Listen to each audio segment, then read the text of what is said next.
Good morning, students. Let's start our chapter number 8. Here we will discussing that roads and highways. We already discussed the different trends in the transportation, how the transportation system evolved. Now come to our first land transport, that is road and highways. First of all, you can find the roads as pathways, as metal roads, even in the form of international highways. हमें हर तरीके की जो roads हैं वो मिलती हैं, कच्ची पक्की सड़कें और हाईवेज के रूप में. First of all, we will discuss the advantages of the roads. Advantages क्या हैं रोड्स के? सबसे पहले The roads are suitable for the short distances. अगर हमें short distances cover करने हैं, then the which mean will be suitable road. Roads will be suitable. Second, it link farms to the factory. Farm को factory से link करती है, फिर factories को जो है market से link करती है. तो it means ये जो है वो हर step को आपस में जोड़ने का काम करती है. Third, जो गुड्स हैं, the goods can be transported door to door. Door to door services is provided by the roads.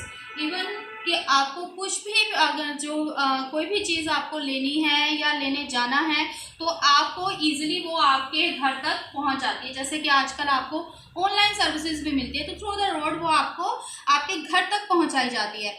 क्योंकि डिफरेंट मीन्स जो है वो लैंड ट्रांसपोर्ट के, रोड ट्रांसपोर्ट के हम यूज़ कर सकते हैं. By what is 2-wheeler, 3-wheeler, 4-wheeler, it can be easily reached our houses. Next है easy to carry men and materials. अगर हमें men and materials किसी भी चीज़ को अगर हमें कैरी करना है, that can be easily transported by the roads. Next है no need of frequent loading and unloading. आपने देखा होगा कि जैसे कोई फैक्ट्री होती है तो वहाँ पर कुछ जो रॉ मटेरियल जब पहुँचाया जाता है तो ज़रूरी नहीं कि वो उसी टाइम जो है अनलोड कर दिया जाए, या फिर उन्होंने जो मटेरियल मार्केट तक पहुँचाना है ज़रूरी नहीं कि उसी टाइम उसे लोड किया जाए. ट्रक्स जो है वो फैक्ट्री में खड़े रहते हैं, नेक्स्ट डे भी लोड होते हैं, अनलोड होते हैं, उससे नेक्स्ट डे भी हो सकते हैं. तो यहाँ पर कोई अर्जेंट नीड नहीं होती कि जैसे ही ट्रांसपोर्टेशन मीन आया है उसको हमें लोड या अनलोड करना है. We can build. नेक्स्ट है can be build in hilly and remote areas. Even in the rugged areas road can be build.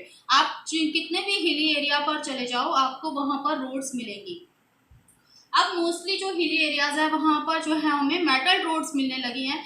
Otherwise कोई बहुत ही रिमोट एरियाज है वहाँ पर भी आपको अनमेटल रोड्स तो मिलेंगे ही. एक और है इसमें कि अगर आपको पेरिशेबल गुड्स को शॉर्ट डिस्टेंसेस तक जो है हमें ट्रांसपोर्ट करना है, जैसे कि हमने ट्रक फार्मिंग के बारे में देखा था कि अगर हमें पेरिशेबल गुड्स को मार्केट तक या कंज्यूमर तक पहुंचाना है जो बहुत ही फास्टली करना होता है, उसके लिए भी हमारा जो है रोड ट्रांसपोर्ट जो है वो सबसे ज़्यादा सुटेबल रहता है. अब इसमें एक और क्वेश्चन आपको आता है कि रोड ट्रांसपोर्ट जो है वो रेलवेज के कंपैरेटिवली कैसे जो है ज़्यादा सुटेबल है. सबसे पहले इसको हम ये 2 पॉइंट से देख सकते हैं कि जो रेलवेज हैं उसमें हमारे जो ट्रेन्स हैं वो खड़ी नहीं रहेंगी. उसको जैसे ही कोई भी ट्रेन आती है उसे हमें तुरंत जो है क्या करना पड़ता है, लोड या अनलोड करना होता है. तो it can not be wait.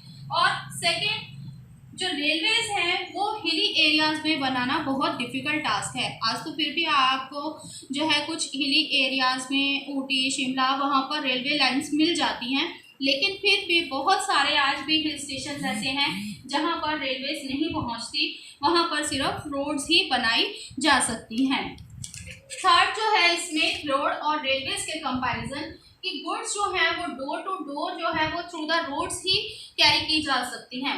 Door to door services can not be provided by the railways. Railways जो है वो डोर टू डोर सर्विसेज नहीं दे सकता. इसलिए इन सब चीज़ों के कारण जो है रोड ट्रांसपोर्ट जो है वो रेलवे के कंपैरेटिवली ज़्यादा सुटेबल है. अब 2 टाइप्स की मेनली हमें रोड्स मिलती हैं. फर्स्टली मेटल और अनमेटल रोड्स. सबसे पहले अगर हम इसमें ब्रॉडली इसको जो है करें तो इसका मतलब मेटल रोड्स जो हैं वो हमारी ऑल वेदर रोड्स भी कहलाती हैं. ऑल वेदर रोड्स मीन्स कोई भी जो है वेदर सीजन हो, कोई भी सीजन है उसमें ये रोड जो है वो वर्केबल होती हैं। बारिश का मौसम है, रेनी सीजन है या कुछ भी अपने ही एरिया में, जिस एरिया में हम रह रहे हैं तो मेटल रोड्स हैं तो हम किसी भी सीजन में उसे यूज कर सकते हैं। अनमेटल रोड्स जैसे कि मोस्टली विलेजेस में मिलता है, जैसे ही रेनी सीजन आता है तो वो हमारे सुटेबल नहीं रहती, वर्केबल नहीं रहती। तो दो तरीके की रोड्स मिलती हैं। दूसरा, अगर हम नेशनल लेवल पर देखें तो मोस्टली डेवलपिंग कंट्रीज में हमें फिर जो है कहीं कहीं पर अनमेटल रोड्स मिलती हैं, बट जो हमारी डेवलप्ड कंट्रीज हैं उनमें मोस्टली हमारी जो इतनी भी रोड्स हैं वो कैसी होती है, मेटल रोड्स होती हैं। अब रोड्स के बारे में जनरली जानने के बाद हम इसका जो हमारा मेन टॉपिक है that is world distribution of roads, वो डिस्कस करेंगे। Now we will look at the world distribution of roads. World में जो रोड्स का डिस्ट्रीब्यूशन है वो कैसा है। सबसे पहले कि जो रोड लेंथ है वो according to the desirable length वो बहुत ही अभी भी बहुत ही कम है।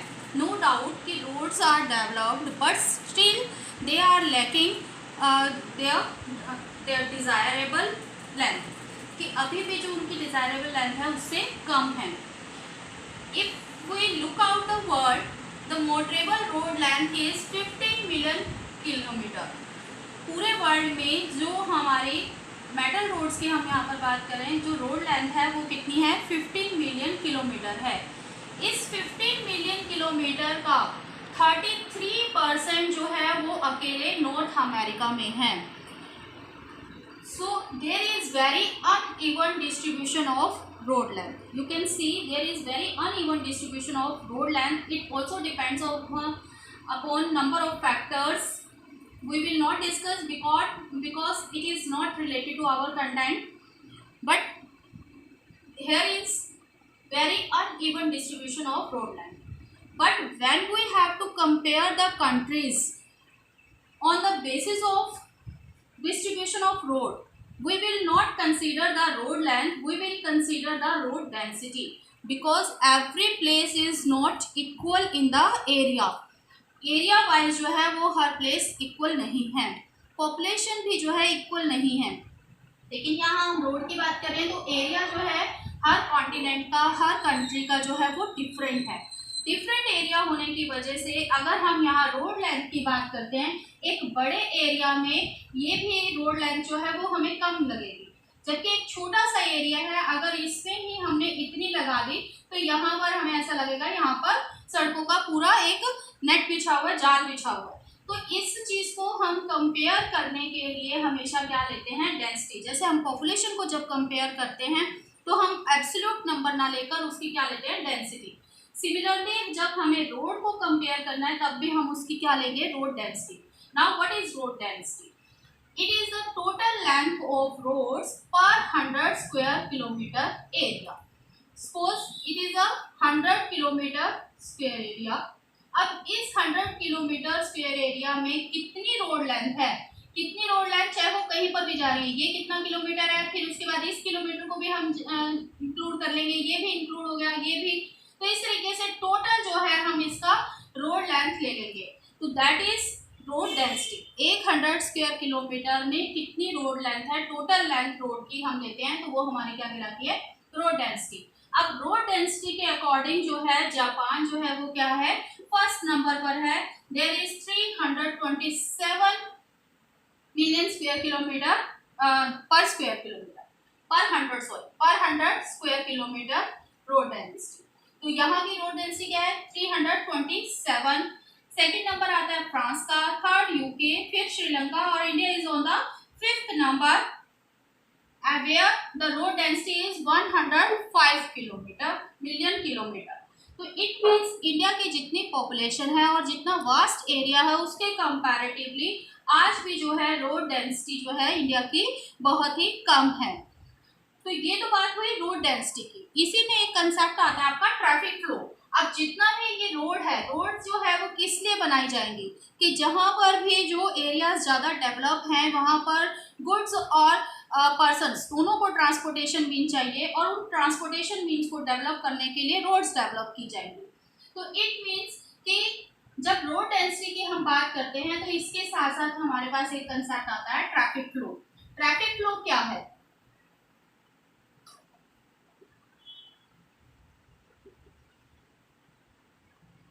ट्रैफिक फ्लो क्या है कि किसी एक अगर आप पॉइंट पर खड़े हो, सपोज ये एक पॉइंट है, यहाँ पर आप खड़े हो, इस एरिया से, इस पॉइंट से डिफरेंट डायरेक्शन में कितना जो है ट्रांसपोर्टेशन मीन्स जो है वो जाते हैं डेली, कितना ट्रैफिक का डिफरेंट डायरेक्शन में फ्लो होता है, that is called traffic flow.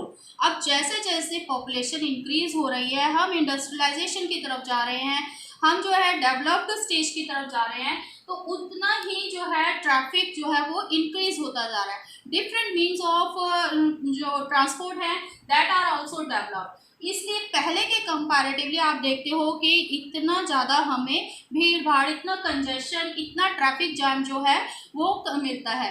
Mostly हमारी जितनी भी मेट्रोपॉलिटन सिटीज़ हैं, बिग सिटीज़ हैं, उनमें हमें ट्रैफिक जैम और कंजेशन की प्रॉब्लम्स जो हैं फेस करनी पड़ती है।